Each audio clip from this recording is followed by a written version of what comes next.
So kick it down to the other side of this one, Mississippi State. Again, a lot on the line for the Bulldogs. You really got to get that bad taste out of your mouth from that Memphis debacle, and you have an opportunity by facing an LSU team that you handled last season. And the passing game in spurts has come together, other times very inconsistent, but that's one thing that we're still seeing from this LSU defense under Duranta Jones. I know he's only been there a couple games, but they have proven that hey, you can get this team too for some buzz. So, just stick to your game plan, do what you did, and see what wrinkles LSU's got for you. We'll get to Mike Leach here in a second, but he clearly thinks that the new coaching staff, a little bit of a shade here, I feel like, towards Bo Pelini, but he was asked about last year's game and the fact that LSU's got an entirely new staff here. But, hey, same things I said about LSU, you could say about Mississippi State. I mean, if you cannot beat LSU, who's struggling right now, who about a week or two ago looked like the worst team in the West, how in the hell are you going to beat Ole Miss? How are you going to beat Arkansas, Alabama, A&M? I mean, you have got to start off SEC play right. Otherwise, you're looking at a 2-game losing streak with potentially much more difficult games on your schedule here in the SEC. So a lot of weight on this game for Mike Leach and the Mississippi State Bulldogs to prove that your system works. And hell, it's been very inconsistent basically ever since the LSU game of last year. So if you can't get it going against this team that you decimated last season, how in the hell are you going to get it going for the rest of the SEC slate? And that's something that Mike Leach gets asked about here, the lack of a downfield passing. And once again, seems like a weekly question that Coach Leach has to address. But they do got Makai Polk, the transfer from Cal, who's tearing it up now. He had double-digit catches last game. He looks like Mississippi State's potentially their best receiver now. And on LSU's new coaching staff. So this comment here, this is the part where I was saying it kind of sounded like he's throwing a little shade towards Bo Pelini. Coach Leach probably wishes old Bo was still in Baton Rouge. Later in the ballgame, Will connected on some longer throws, some deeper throws, and really kind of showed some arm strength there. Is that a product of the defensive coverage they're playing at the time, or was it a matter of urgency? How would you kind of explain how he was able to do that later in the ballgame, maybe perhaps earlier not so much? I think we had some opportunities earlier. I do think the opponent's conscious of that, and tries to cover the deep stuff because they were playing a lot of cloud coverage and things like that.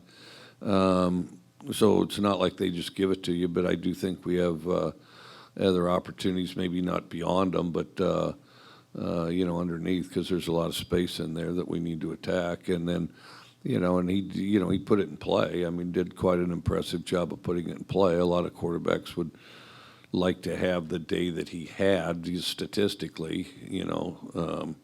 Right now we're good at we're only good at statistics. But statistically they'd like to have a day like him. So, but the thing is there's just more to be had there, and we got to attack and get it. And some of it comes with the receivers and the linemen as well. Everybody together. Makai Polk made some big plays for your offense this past weekend. Just what is it like to have a dynamic player like that to kind of run that air raid system? He does a good job. We recruited him at Washington State. We just didn't get him. And then he recruited us here at Mississippi State. It's it's kind of funny. We said, well, we catch a lot more balls at Washington State.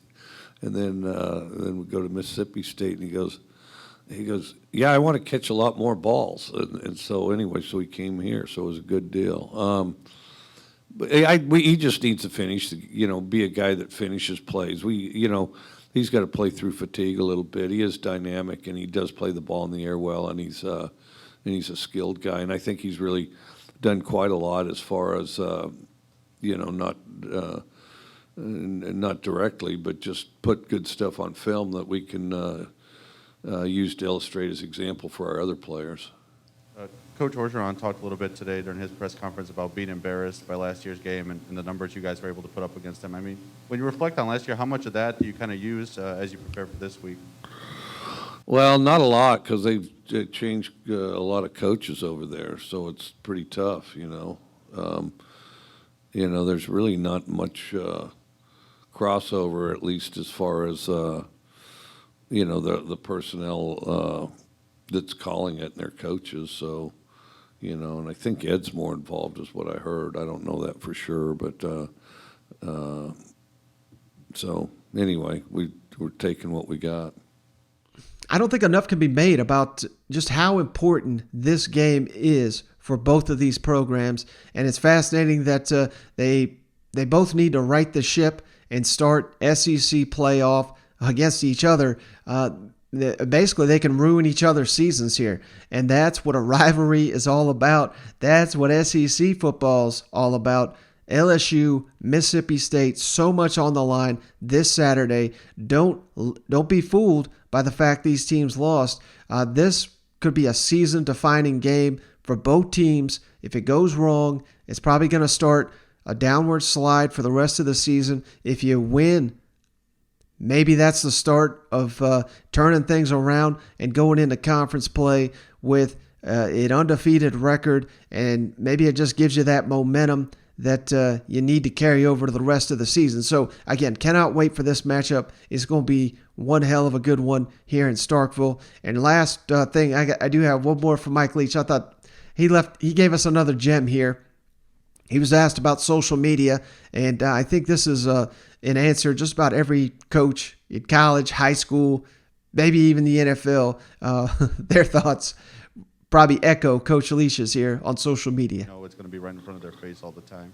I told them I'd tell them to ignore it. And I don't think that that effort is particularly effective. Hopefully it reduces some, but I think one day somebody's going to figure out how to eliminate social media from their team, and they're going to have a remarkably good team, and everybody's going to be amazed and wonder how it happened.